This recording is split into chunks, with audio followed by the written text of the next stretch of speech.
Zoti Kapri.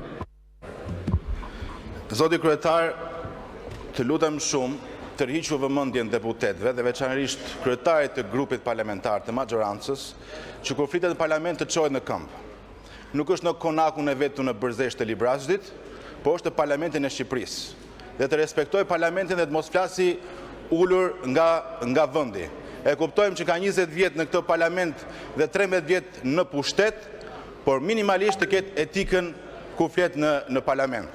Sepse ndoshta është i vetmi ministër ose ish ministër që ditën më të lumtur e ka kur e shkarkuan, sepse dihet arsyen pse e shkarkoi Rama si ministër i brendshëm, sepse do dalin pak më vonë me sa duket. Së dyti, zoti kryetar, ka gati 3 muaj që është mbledhur ky parlament, kryeministri ka ardhur vetëm kur ka bërë betimin edhe kur ka bërë një fjalim për buxhetin. Tani, më gjeni një vend të Evropës ku kryeministri shkon një në 3 muaj, një në 6 muaj në parlament. Në Republikë parlamentare kjo. Nuk ndodh.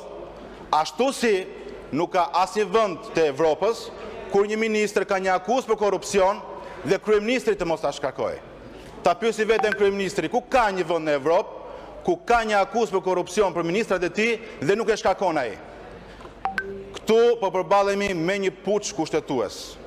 Fakti që ministria nuk shkarkohet nga kryeministri jo vetëm sa ai ka hallin e vet, por edhe për faktin sepse po tentohet me çdo mjet për të kapur gjykatën kushtetuese dhe për mëtej spakun më pas.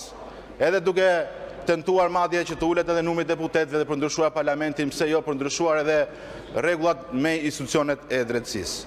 Ndaj të lutem, zoti kryetar, ne duam përgjigje herës tjetër, do vi ose jo kryeministri, sepse nuk mund të vazhdohet më kështu.